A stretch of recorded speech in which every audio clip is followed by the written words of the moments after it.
What would you do if the person sleeping beside you every night had already erased you from their life, and you were the last one to know?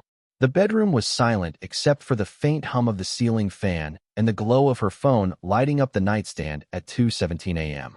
I wasn't supposed to see it.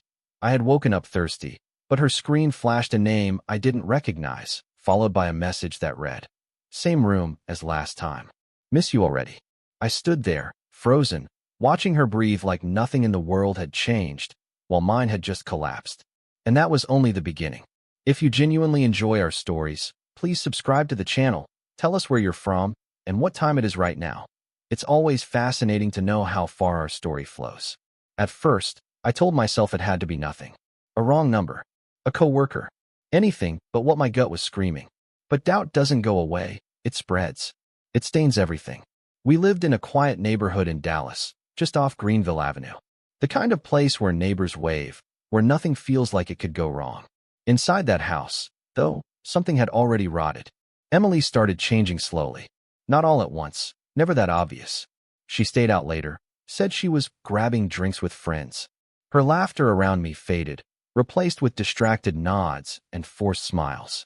Her phone became an extension of her body, always face down, always within reach.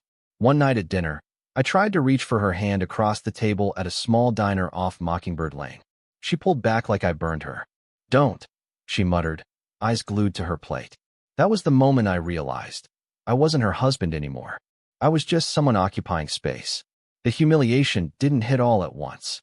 It came in waves, like when her friends stopped inviting me to things. Or when she laughed at texts while sitting next to me but wouldn't share what was funny. Or when I caught her staring at herself in the mirror, smiling like she was someone else entirely. Then came the discovery. It wasn't her phone this time. She'd gotten smarter. Passwords changed. Notifications hidden. But she forgot about something older, something she didn't think I'd ever look at. Her diary. It was tucked away in a drawer in her closet, beneath a pile of old sweaters. I wasn't snooping at first. I was looking for a receipt. But when I saw it, something in me told me to open it. And I wish I hadn't.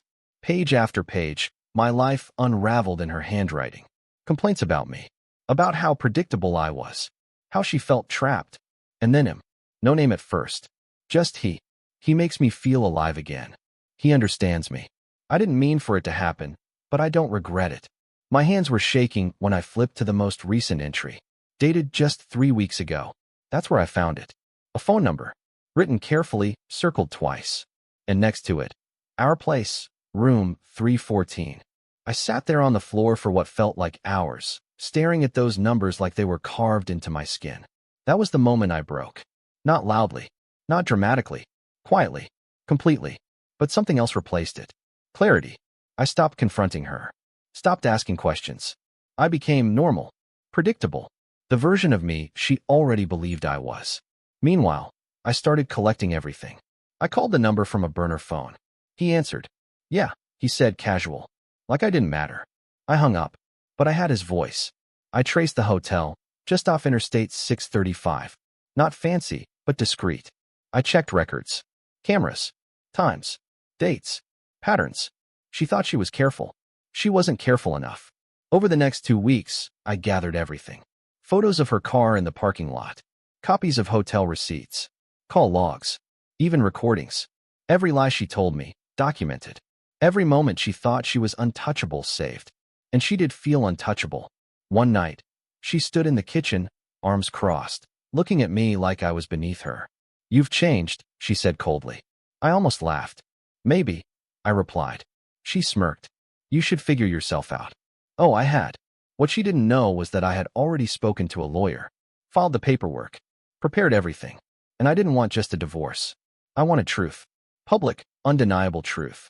The opportunity came at her cousin's engagement party in downtown Dallas. A rooftop venue. Dozens of people. Family. Friends. The people who still thought we were perfect. Emily looked stunning that night. Laughing. Smiling. Playing the role flawlessly. I waited. Then, halfway through the evening, I stood up, tapped my glass, and asked for everyone's attention. She looked at me, confused. Just wanted to say a few words. I began. I pulled out my phone, and I started playing the recordings. His voice. Her voice. Clear. Intimate. Undeniable. The room went silent. Her smile collapsed instantly. "What are you doing?" she whispered, panic rising. I didn't stop. Then came the photos. The receipts. The timeline. Every lie exposed. Gasps filled the air. Her family stared at her like they didn't recognize her anymore. Her friend stepped back. And him? He was there too. I saw his face drain of color as people turned toward him. "Say something," she begged him. He didn't. He walked out. Just like that.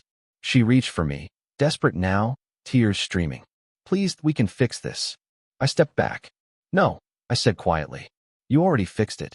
The divorce was finalized quickly. The evidence made sure of that. She lost everything. Financially, socially, emotionally. Friends cut her off. Family distanced themselves. Her reputation? Gone. As for him, he disappeared.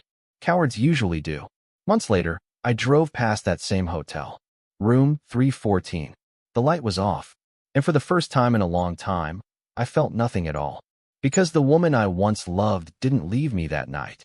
She had been gone long before I ever found the number. The end.